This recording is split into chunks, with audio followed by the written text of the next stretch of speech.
नमस्कार दोस्तों। भारत बंद का असर अब पूरे देश में आज दिखाई दे रहा है। अलग अलग राज्यों से कई तस्वीरें सामने आ रही हैं। कहीं पर हाईवे जाम है, कहीं पर रोड्स को जाम कर दिया गया है, कहीं प्रदर्शन चल रहे हैं तो कहीं पर रेलवे ट्रैक्स को भी जाम किया जा रहा है। बिहार हो, चाहे राजस्थान हो, चाहे मध्य प्रदेश हो, हर जगह से ऐसी तस्वीरें सामने आई हैं जहां भारत बंद का असर दिख रहा है।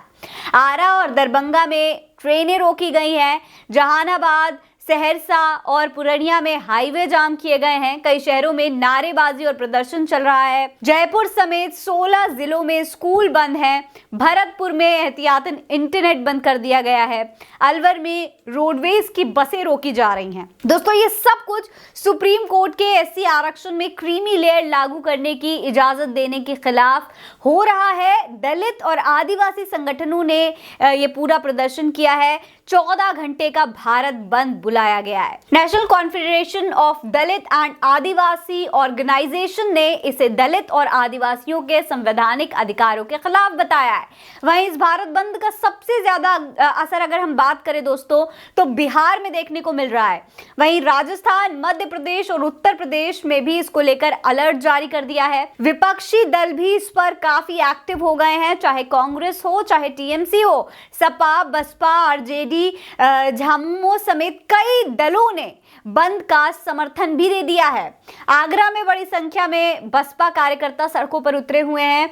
धनौली में भी प्रदर्शनकारियों द्वारा बाजार बंद करवा दिया गया है। ट्रैफिक पुलिस भी लगातार झंडे लगाकर लोगों को अलर्ट करने की कोशिश कर रही है। सभी लोग कलेक्ट्रेट की तरफ जा रहे हैं। बसपा जिलाध्यक्ष विमल कुमार ने बताया है कि राष्ट्रीय अध्यक्ष मायावती की ओर से सभी पार्टी कार्यकर्ताओं को भारत बंद के समर्थन करने के लिए निर्देश दिए गए। इसके अलावा मायावती हो, चाहे चंद्रशेखर आजाद हो, उसके अलावा अखिलेश यादव भी इस बंद का समर्थन कर रहे हैं। उन्होंने बाकायदा एक ट्वीट करके इसका समर्थन किया है। वो लिखते हैं कि आरक्षण की रक्षा के लिए जन आंदोलन एक सकारात्मक प्रयास है। ये शोषित वंचित के बीच चेतना का नया संचार करेगा और आरक्षण से किसी भी प्रकार की छेड़छाड़ के खिलाफ जनशक्ति का एक कवच साबित होगा। शांतिपूर्ण आंदोलन लोकतांत्रिक अधिकार होता है। बाबा साहब भीमराव अंबेडकर जी ने पहले ही आगाह किया था कि संविधान तभी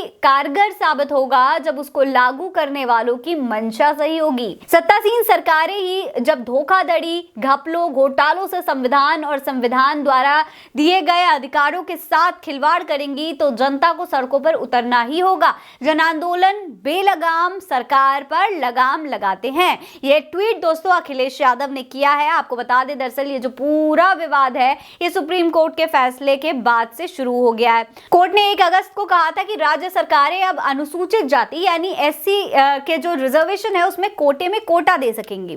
कोर्ट ने अपना 20 साल पुराना फैसला पलट दिया था और खुद ये फैसला सुनाया था। तब कोर्ट ने कहा था, यानी कि 20 साल पहले, कि अनुसूचित जातियां खुद में एक समूह होती हैं। इसमें शामिल जातियों के आधार पर और बंटवारा नहीं किया जा सकता है। लेकिन नए फैसले के बाद से विवाद एक बार फिर शुरू हो गया है। पूरे देश में कोर्ट के फैसले का विरोध लगातार जारी है। हालांकि दोस्तों, कोर्ट ने अपने नए फैसले में राज्य सरकारों के लिए 2 जरूरी हिदायतें भी दी हैं। कहा है कि राज्य सरकारें मनमर्जी से फैसला नहीं कर सकती हैं। पहली हिदायत यह है कि अनुसूचित जाति के भीतर किसी एक जाति को 100% कोटा नहीं दे सकती। वहीं दूसरा, अनुसूचित जाति में शामिल किसी जाति का कोटा तय करने से पहले उसकी हिस्सेदारी का पुख्ता डेटा भी होना चाहिए। हालांकि जनता को अब तक कहीं ना कहीं सरकार की मंशा पर शक हो रहा है कि सुप्रीम कोर्ट के फैसले के बावजूद कहीं ना कहीं सरकार अपने करीबियों को, अपने चहेतों को यहाँ पर आगे बढ़ाने की कोशिश करेगी। इसीलिए कहीं ना कहीं पूरे देश में विरोध लगातार जारी है। लोगों का बस यही मानना है कि एससी के साथ किसी भी तरीके का कोई अन्याय ना हो, इसीलिए लगातार भारत बंद का आह्वान किया जा रहा है। भारत बंद का असर भी दिख रहा है। लेकिन अब देखना होगा कि आगे क्या कुछ होता है। पूरे देश में इस वक्त भारत बंद तो चल रहा है, उसका अच्छे से पालन किया जा रहा है। ट्विटर पर भी पहले नंबर पर ट्रेंड हो रहा है। लेकिन कल के लिए अब देखना होगा कि ये क्या कल भी कंटिन्यू रहता है इसी तरीके से, या फिर इस पर सरकार, सुप्रीम कोर्ट कोई और बहुत बड़ा फैसला लेगी या नहीं। इस पर आपकी क्या राय है, हमें कमेंट सेक्शन में लिखकर जरूर बताइएगा। ये खबर आप उल्टा चश्मा यूसी पर देख रहे हैं। नमस्कार।